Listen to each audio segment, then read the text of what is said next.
Welcome back to Appu ಕಿರುಜೈನ್ YouTube channel. Good morning ಎಲ್ರಿಗೂ. ಇವತ್ತು ಚಂದ್ರಘಂಟಾ ದೇವಿ ಆರಾಧನೆ ಮಾಡಬೇಕು.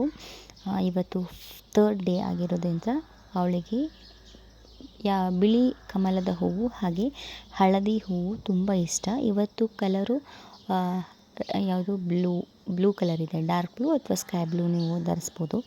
ಸೊ ಇವತ್ತು ನನ್ನ ಒಂದು ಡೇ ರೋಟೀನ್ ಏನಿದೆ ತುಂಬ ಸ್ಲೋ ಆಗಿಯೇ ಹೋಯಿತು. ನಾನು ಎದ್ದಿರೋದು ಇವತ್ತು 4 ಗಂಟೆಗೆ. ನಿನ್ನೆ ಆಚೆ ಹೋಗಿರೋದ್ರಿಂದ ನಾನು ಸ್ವಲ್ಪ ಲೇಟಾಗೆದ್ದೆ. ಎದ್ದುಬಿಟ್ಟು ಎಲ್ಲ ಕ್ಲೀನ್ ಮಾಡಿಕೊಂಡು ಕಸ ಎಲ್ಲ ಗುಡಿಸಿ ಸ್ನಾನ ಮಾಡಿ ದೇವ್ರನ್ನ ಪೂಜೆ ಮಾಡಿಬಿಟ್ಟೆ ನಾನು ಬನ್ನಿ ಮರಕ್ಕೆ ಹೋಗೋದು. ಇವತ್ತು ಫುಲ್ ಲೇಟ್ ಅಂತಲೇ ಅಂದ್ಕೊಂಡೆ.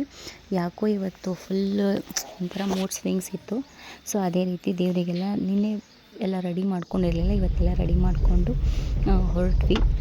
ಹೊರಟಾದ್ಮೇಲೆ ನಾವು ಹೋಗುವಾಗ ಟೈಮ್ ಇನ್ನೊಂದು 5 o'clock ಆಗಿತ್ತು. ಇವತ್ತು ಹೋದ್ವಿ ಅನ್ನಿಸ್ತು ಇವತ್ತು ಭಾಳ ಲೇಟ್ ಆಯಿತು, ಯಾರೂ ಇಲ್ಲ ಅಂತೇಳಿ. ಬಟ್ ಹೋಗಿ ನೋಡಿದ್ವಿ, ಯಾರೂ ಬಂದಿರಲಿಲ್ಲ. ಫಸ್ಟ್ ಇವತ್ತು ನಮ್ಮದೇ ಆಯಿತು ಪೂಜೆ. ಹೋಗಿ ಸಡನ್ ನೋಡ್ತೀನಿ ಫುಲ್ ಖುಷಿ, ನಿಜವಾಗ್ಲೂ ಮೂಡ್ ಸ್ವಿಂಗ್ಸ್ ಆಗಿತ್ತು. ಬಟ್ ಅಲ್ಲಿ ಹೋದ ತಕ್ಷಣ ನನಗೆ ಏನೋ ಒಂಥರ ಪಾಸಿಟಿವ್ ಅಂತಲೇ ಅನ್ನಿಸ್ಬಿಡ್ತು. ಸ್ಟಾರ್ಟ್ ಮಾಡಿದ್ವಿ, ಪೂಜೆ ಎಲ್ಲ ಸ್ಟಾರ್ಟ್ ಮಾಡಿ ರಂಗೋಲಿ ಎಲ್ಲ ಹಾಕಿ ಪೂಜೆಯನ್ನು ಕಂಪ್ಲೀಟ್ ಮಾಡ್ಕೊಂಡ್ವಿ. ಹಾಗೆ ಇನ್ನೊಂದೇನು ಹೇಳಬೇಕಪ್ಪ ಅಂತಂದರೆ, ನೀವು ನಂಬ್ತಿರೋ ಬಿಡ್ತಿರೋ, ನಾನು ಇವತ್ತು ಬೆಳಗ್ಗೆ ಏನು ಅಂದ್ಕೊಂಡೆ, ಏನು ಮಾಡಿದರೆ ಏನಿದೆಯಪ್ಪ ಇಷ್ಟೆಲ್ಲ ಹೋಗ್ತಾಯಿದ್ದೀವಿ, ಮತ್ತೆ ಹೇಳ್ಬೇಕಾ ಮತ್ತೆ ಮಾಡಬೇಕಾ ಅಂತ ಅನ್ನಿಸ್ತು. ಅನ್ಸಾದ್ಮೇಲೆ ನಾನು ಏನಾದರೂ ಇನ್ ಕೇಸ್ ನೆಗ್ಲೆಕ್ಟ್ ಮಾಡಿದರೆ ಇವತ್ತು ಪೂಜೆ ನಮ್ಮದು ಫಸ್ಟ್ ಆಗ್ತಿರಲಿಲ್ಲ. ಸೊ ನಾನೇನು ಹೇಳ್ತೀನಂದರೆ, ಏನಾದರೂ ಒಂದು ಕೆಲಸ ಮಾಡ್ತಿರುವಾಗ ನೀವು ಶ್ರದ್ಧೆಯಿಂದ ಮಾಡಿ, ಯಾವತ್ತೂ ಅದನ್ನು ಮಿಸ್ ಮಾಡೋಕ್ಕೆ ಹೋಗಬೇಡಿ. ಅಲ್ಲಿ ಏನೋ ಒಂದು ಇರುತ್ತೆ ಅಂತ ನೀವು ಕಾಯ್ಕೊಂಡು ಮಾಡಿದರೆ ಒಳ್ಳೆಯದಾಗುತ್ತೆ ಅಂತ ಅನ್ಬೋದು. ನಿನ್ನೆ ನಾವು ಆಚೆ ಹೋಗಿದ್ವಿ, ಆ ವೀಡಿಯೋಸ್ನ ಇವಾಗ ನಾನು ಅಪ್ಲೋಡ್ ಮಾಡ್ತೀನಿ. ಇದ್ರ ನೆಕ್ಸ್ಟು ಮಿಸ್ ಮಾಡಿದೆ ನೋಡಿ. Hi, back to my channel. So ನಾವಿವತ್ತು ಹೊರಗಡೆ ಬಂದಿದ್ದೀವಿ. ಇಲ್ಲಿದಾನಲ್ಲ ಈ ಚೋಟು ಮುದು ಪಾಪ, ಹಾಯ್ ಹಾಯ್ ಬಲ ಹಾಯ್. ಇವಂದು ಇವಾಗ 23ಗೆ 10 months ಕಂಪ್ಲೀಟ್ ಆಯಿತು. ಸೊ ಅದರದ್ದು ಸ್ವಲ್ಪ ಫೋಟೋ ಶೂಟ್ ಮಾಡಿಸ್ಬೇಕು ಅಂತ ಅಂದ್ಕೊಂಡ್ವಿ. ನಾವು ಮಂತ್ಲಿ ಮಾಡಿಸ್ತೀವಿ. ಸೊ ಅದೇ ರೀತಿ ಇವತ್ತು ಮಾಡಿದ್ವಿ. ಇವಾಗ ಟೈಮ್ ಬಂದುಬಿಟ್ಟು 4:30 ಆಗಿದೆ. ಸೊ ಇವಾಗ ಬಂದಿದ್ದೀವಿ, ನೋಡೋಣ ಅವ್ನ ಫೋಟೋ ಶೂಟ್. ಇನ್ನು ಥೀಮ್ ಯಾವುದು ಸೆಲೆಕ್ಟ್ ಮಾಡಿಲ್ಲ. ಸೆಲೆಕ್ಟ್ ಆದಮೇಲೆ ಫೋಟೋ ಶೂಟ್ ಮಾಡೋಣ, ನಾನು ವೀಡಿಯೋಸ್ ಅಪ್ಲೋಡ್ ಮಾಡ್ತೀನಿ.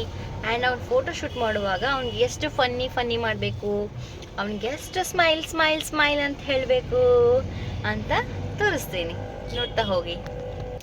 ಸ್ಮೈಲಿ ಮಂಗರ ಸ್ಮೈಲಿ ಪಪ್ಪ ಅಜ್ಜನ್ ಪಾಪ ಅಜ್ಜ. ಅವನಿವಾಗ ಅಜ್ಜ ಅಂತ ಹೇಳ್ತಿದ್ದಾನೆ. ಅಜ್ಜನ್ ಪಾಪ ಅಜ್ಜ ಅಜ್ಜ ಅಜ್ಜ ಅಜ್ಜ ಅಜ್ಜ.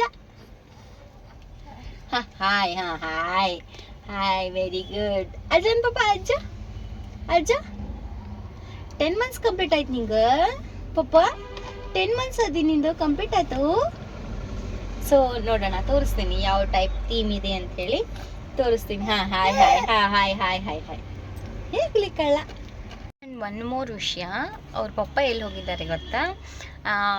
ನಮ್ಮದು ಊರಲ್ಲಿ ಹಳ್ಳಿಯಲ್ಲಿ ಎಲ್ಲ ಕೋಲಾಟ ಎಲ್ಲ ಆಡ್ತಾರೆ. ಆ ಕೋಲಾಟಕ್ಕೆ ಒಂದು 20 ಮಕ್ಕಳಿದ್ದಾರೆ. ಆ ಮಕ್ಕಳಿಗೆ ಡ್ರೆಸ್ ಕೊಡ್ಸೋಣ ಅಂತ ಅಂದ್ಕೊಂಡು ಹೋಗಿದ್ದಾರೆ. ಆರ್ಡರ್ಸ್ ಕೊಟ್ಟು ಬರೋಕ್ಕೆ ಹೋಗಿದ್ದಾರೆ. ಅಂದರೆ ಸೇಮ್ ಕಲರ್ ಬೇಕು ಮತ್ತು ಊರ ಹೆಸರೆಲ್ಲ ಬೇಕಲ್ಲ. ಸೊ ಅದನ್ನು ಕೊಟ್ಬಿಟ್ಟು ಆರ್ಡರ್ಸ್ ಕೊಟ್ಟು ಬರೋಕ್ಕಂತ ಹೋಗಿದ್ದಾರೆ. ಇನ್ನೂ ಬರ್ತಾ ಇಲ್ಲ, ಫುಲ್ ಬೋರಿಂಗ್. ಆ್ಯಂಡ್ ಅವ್ನು ನೋಡಿ ಇಲ್ಲಿ ಏನು ಮಾಡ್ತಿದ್ದಿ ಪಾಪ ನೀನು? ಗುಡ್ ಬಾಯ್ ಬಿಡ ನೀನು. ಅಪ್ಪಾಜಿಯ ಮನೀಶ್ ಮನು ಶೀ ಪಾಪ ಶೀ. ಯಾಕೆ ಚೀ ಕೊಡು. ಹಾಯ್ ಮಾಡಿ ಪಾಪ, ಮತ್ತೆ ಇನ್ನೊಂದ್ಸಲ ಒನ್ಸ್ ಅಗೇನ್ ಹಾಯ್ ಮಾಡು. ಅದು ಬೇಡ, ಹಂಗೆ ಮಾಡು. Hi ಅಬ್ಬುಜಿಯ hi.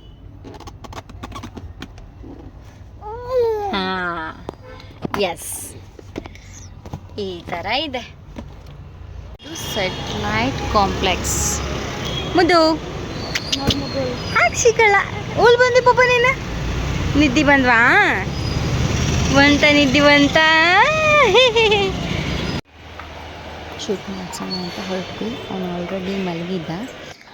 ಮತ್ತು ಇನ್ನು ಮತ್ತೆ ಮಲಗಿದ್ದಾನೆ. ಮತ್ತು ಬೇರೆ ಹತ್ರ ಕೆಲಸನೂ ಇತ್ತು, ಬಟ್ ಅಲ್ಲಿ ಹೋಗೋಕ್ಕಾಗಲಿಲ್ಲ. ಫಸ್ಟ್ ಇದನ್ನು ಮುಗಿಸ್ಕೊಂಡು ಆಮೇಲೆ ಅಲ್ಲಿ ಹೋಗೋಣ ಅಂತ ಡಿಸೈಡ್ ಮಾಡಿದ್ವಿ. ಶೂಟ್ ಪ್ಲೇಸ್ಗೆ ಹೋದ್ವಿ. ಥೀಮ್ ಸೆಲೆಕ್ಟ್ ಮಾಡಿದ್ವಿ. ಯಾವ್ದು ಇನ್ನೂ ಮಾಡಿಸಿಲ್ಲ ಅದನ್ನು ನೋಡಿ. ಅವನಿಗೆ ಲಾಸ್ಟ್ ಮಂತ್ ಇವಾಗ ನಾವೇನು ನೆಕ್ಸ್ಟ್ ಮಾಡ್ತೇವಲ್ಲ ಆ ಥೀಮ್ನ ಸೆಲೆಕ್ಟ್ ಮಾಡಿದ್ವಿ, ಬಟ್ ಅವನಿಗೆ ಸ್ಟೇಬಲ್ ಇರಲಿಲ್ಲ ಕೂತ್ಕೊಳ್ಳೋಕ್ಕೆ. ನೋಡ್ತಾ ಇದ್ದೀರಾ ನೀವು, ಅವ್ನು ಫುಲ್ ಮಲಗಿದ್ದಾನೆ. ಬೆಟರ್ ಅವ್ನು ಮಲಗಿದ್ದಕ್ಕೆ ನಾನು ಅವನಿಗೆ ಎಲ್ಲ ಫುಲ್ ಪ್ರಿಪೇರ್ ಮಾಡಿ ಸ್ಟಾರ್ಟ್ ಆಯಿತು. ಕ್ಯಾಮ್ರಾಮ್ಯಾನು ನನ್ನ ಹಸ್ಬೆಂಡೇ. ಸೊ ಫೋಟೋಸ್ ಎಲ್ಲ ನೀಟಾಗಿ ತೆಗೆದುಬಿಟ್ಟು ಶೂಟೆಲ್ಲ ಮುಗಿಸ್ಕೊಂಡು ಅಲ್ಲೇ ಆಚೆ ಏನಾದ್ರು ತಿಂದ್ಕೊಂಡು ವಾಪಸ್ ಮತ್ತೆ ಮನೆಗೆ ಹೋಗೋಕ್ಕೆ ಸ್ಟಾರ್ಟ್ ಮಾಡಿದ್ವಿ. ಇನ್ನೊಂದು ಪ್ಲೇಸಲ್ಲಿ ಒಂದು ಕೆಲಸ ಇತ್ತು. ಸೊ ಆ ಕೆಲಸನ ಮುಗಿಸ್ಕೊಂಡು ಮನೆಗೆ ಹೋಗಬೇಕು. ನೀವು ನೋಡ್ತಾ ಇದ್ದೀರಲ್ಲಿ ಆಂಜನೇಯನ ದೇವಸ್ಥಾನ ಎಷ್ಟು ಚೆನ್ನಾಗಿ ಕಾಣ್ತಾ ಇದೆ. ಸೊ ಹಾಗೆ ಸುಮ್ಮನೆ ಇರಲಿ ಅಂಥೇಳಿ ವಿಡಿಯೋ ಮಾಡಿಕೊಂಡು ಅವ್ರ ಪಾಪ ಮೇಲೆ ಒಂದು ವರ್ಕಿಗೆ ಅಂತ ಹೋಗಿದ್ದಾರೆ. ಅದು ಸಸ್ಪೆನ್ಸ್ ಇದೆ, ಹೇಳ್ತೀವಿ. ಸೊ ಅದೇ ರೀತಿ ವಾಪಸ್ ಮನೆಗೆ ಹೋದ್ವಿ. ಲೇಟಾಗಿತ್ತು.